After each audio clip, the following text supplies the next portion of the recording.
Thank you, Syed, for coming in today. I know it's been difficult for you over the phone. You have briefed me about your difficulties you're going through right now. You mentioned that they may be related to a very distressing event that happened to you 6 months ago. The plane crash you described to me, wherein your colleague. Passed. Can you tell me more about that? So we were flying to Hawaii, and all of a sudden the plane had a turbulence and it crashed into one of the islands. So we were stuck there I was stuck there for a few days, but my friend died on the spot. Yes. Very difficult for you to bear witness to. Yes, it was traumatizing for me to witness all the people you were flying with them, and all of a sudden they're like dead bodies and decapitated and everything. So it's hard to comprehend and hard to process. And since then, how have you been since the event? So I have been trying my best to socialize and try to come out of that horrifying situation. I have been trying to go back to my normal life, but it has been difficult because I would have flashbacks and stuff. You're experiencing difficulties related to what happened, and you're telling me you were experiencing flashbacks. Yes. Okay. Okay. So before I go through a series of questions, I'd like to begin with your consent as part of the initial process for this therapy. Everything you share with me will be private and confidential, and the assessment and progress notes I will take from you will remain in your file, and will only be discussed between you and me unless you provide me a release of information to any person or entity you would want to share this with. For example, your primary physician or insurance. There are two occasions legally, though, when I do have to breach confidentiality and share information. That would be the case when it comes up when you get to a state where you want to harm yourself, or you have a plan, and you're contemplating on it, or you might want to harm someone else. In that instance, I'm obligated to act and connect with services and authorities and release only the information needed that is directly relevant to protect you or the person I'm worried that you might harm. But that's very unlikely. Another exception is when a child or an elderly person is being abused, then I'll also have to act on that. I'd like to get your verbal consent to continue this assessment, if that's okay. Yes. Do you have any questions? No. Okay. Now, before we go into the details related to what you're going through right now, I would like to run through a number of difficult or stressful things that happen to people. Now, some people respond to these crises or disasters differently. Some of them can be potentially distressing or traumatic. What this will do is it will give me a sense of what potentially traumatic events you have experienced or exposed to in your lifetime. And as I run through this list, I would like for you to indicate to me whether it has happened to you personally, witness it happen to you, witness it happen to someone else, or you learned happening it to a close friend or family member. You were exposed to it as part of your job, or you're not sure about it, or if it doesn't apply to you. Okay. And as I go through the list, I would like for you to be sure to consider your entire life as I go through them. Do you have any questions? No. Yeah. Okay. So, have you experienced any natural disaster? For example, flood, hurricane, tornado, earthquake? I have experienced earthquake. Happened to you? Yes. How about have you experienced any fire explosion? No. Have you witnessed anything like that? No, I haven't. Have you learned about it somewhere else? Yeah. Learned about it through a close friend or a family member or happened to Yeah, family member? on the news and stuff. Yes, place I used to live back Uh-huh. in Pakistan, it was very Very close very or somebody you know? yeah. Okay. Yes. All right. Um, thank you first. Thank you for answering those questions. Thank you for seeing through those lists. Right now, I'm going to ask you a series of questions as part of this assessment as well. Now, this document I'll be making notes on will go in your chart, and it will help me guide your care for the time you're with me. These questions are about you and what you're going through. Um, and they're going to be detailed and emotionally oriented. If you feel any discomfort at any point, just please inform me, and we will stop. And are you comfortable with that? Yes. Okay. Now, if at any time you don't like one of the questions or you don't want to answer any of the questions, just let me know, and we'll just skip over that one. Okay. Yes. Okay. Are there any questions you want to ask me before I begin? No. Okay. Um, so you mentioned the accident. How old were you then when this happened? How old am I right now? I am Yeah, 30 right now. 30 right now. Okay. Um, and you were one of the passengers, right? Yes. Okay. Now you said that your friend, also your colleague, was involved. Yes. Okay.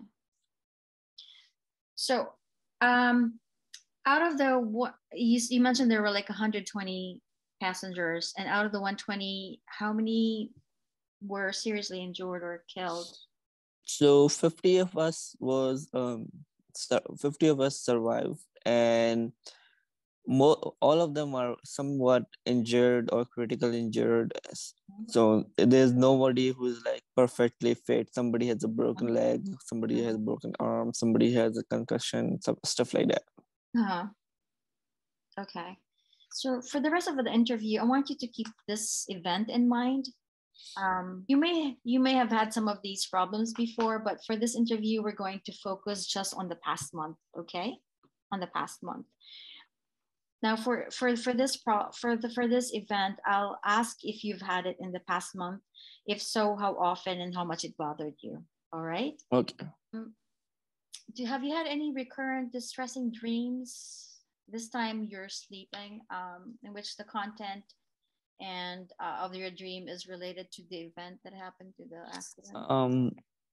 In my dreams, I would have a turbulence, and the plane is dropping, and like it's like crashing. So Mm-hmm.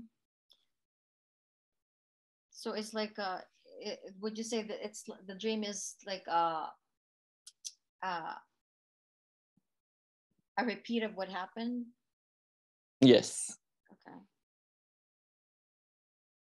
Can you describe to me the typical dream that you have?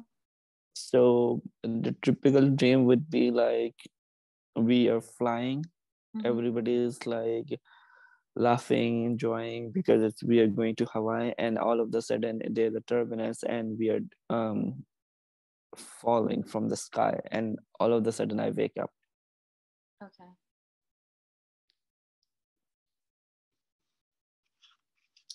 And you're awakened by this dream. Yes.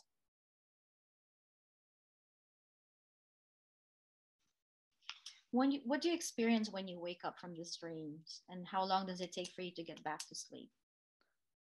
Whenever I wake up, I would have a sweats, and I would be in a stress, and um it would be like a great amount of heartbeat beating and stuff, and then I cannot go back to sleep. Mm-hmm. So you palpitate? Yes. So you're not able to go back to sleep, or are you able to? No. No. No, I'm not. And then what do you do after? I just lay on my bed thinking of all the things which could have happened, Mm-hmm. which actually happened. And Eh, so How much sleep do you lose like every night when this happens? Normally, I sleep for 1 hour or something, and then I just wake up all of the sudden, and then I cannot sleep all night. Back to sleep. Okay. And how much do these dreams bother you? A lot.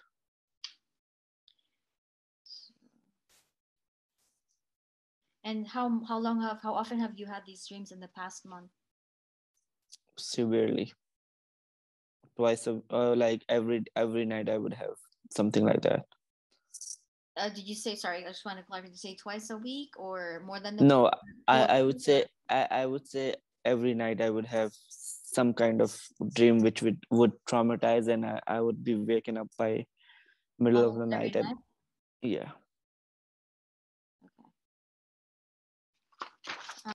In the past month, have you been especially alert or watchful even when there was no specific threat or danger? Yes, I have been very careful not to sit in a car, or not put myself in a situation where I would be in danger or anything like that. Uh-huh. Is there any more example where you've been careful? I have been careful in going out. Mm-hmm. I have been careful of us making any plans with my friends, and I have been very careful sitting in a car with somebody, or driving, or even anything which could harm me or put me in danger. Um, okay. You mentioned earlier that you've been staying at home, but are you able to go out? No, I am not. So when you say you've been careful in going out, what did you mean by that? So whenever somebody is trying to make a plan with me, Okay. or trying to be like, hey, let's go out, or let's go do something, or hey, why are you home? So I try to avoid those plans and Oh, airplanes. so you mean you careful meaning avoiding making plans? Yes, and whenever I have to for food and stuff, I just once in a while, like normally I don't, like I have lost my appetite, but I would just order it online. Like I'm trying to stay out of outside. Okay. All right. Um, what causes you to react this way?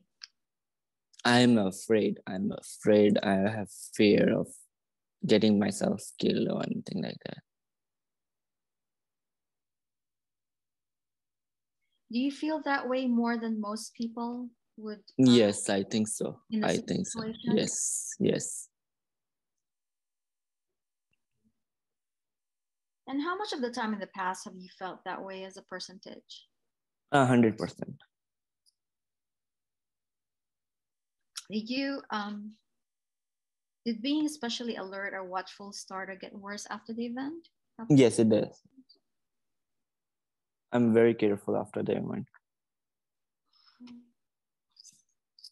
In the past month, have you had strong startle reactions? What kinds of things? I mean, sorry, if you have had any strong startle reactions, like when you get Yeah, startled. I get a lot of shiverings and palpitations and stuff like that. Can we do this some other time? Because I'm very exhausted and I'm overwhelmed with everything.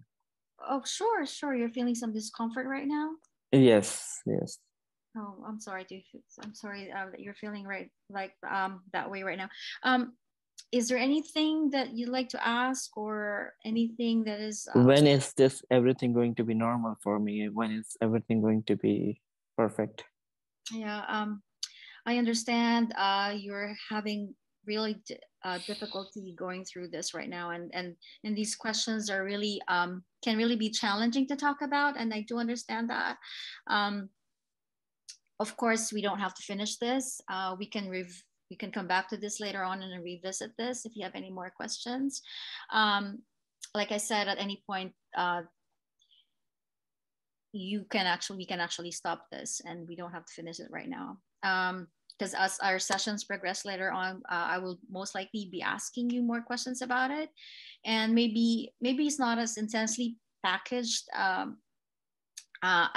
one time like this one. And I appreciate you answering, and sitting through these all these questions. Um, I know they're difficult. It's going to be well, your reactions right now are actually normal for somebody who've experienced something traumatic like this, Oh, okay. and it can be emotionally extremely difficult. Um, and this is why we are going through this process to really get to know how this event has is affecting you, and how we can better help you go through the challenges as you go through your everyday life. Uh, Thank you so much. yeah. So I'm going to finish this up and get you scheduled for our next session. Uh, Thank you. is there anything else that you'd like for me, or you have any Oh, questions for uh, me? no, no, not really. Okay. Thank you. Yes. So I will see you next week and get you scheduled. Okay. Okay, thank you. All right. Thank you so much for your I appreciate your participation in this. Thank you. All right. And take care. Bye. In the meantime, bye.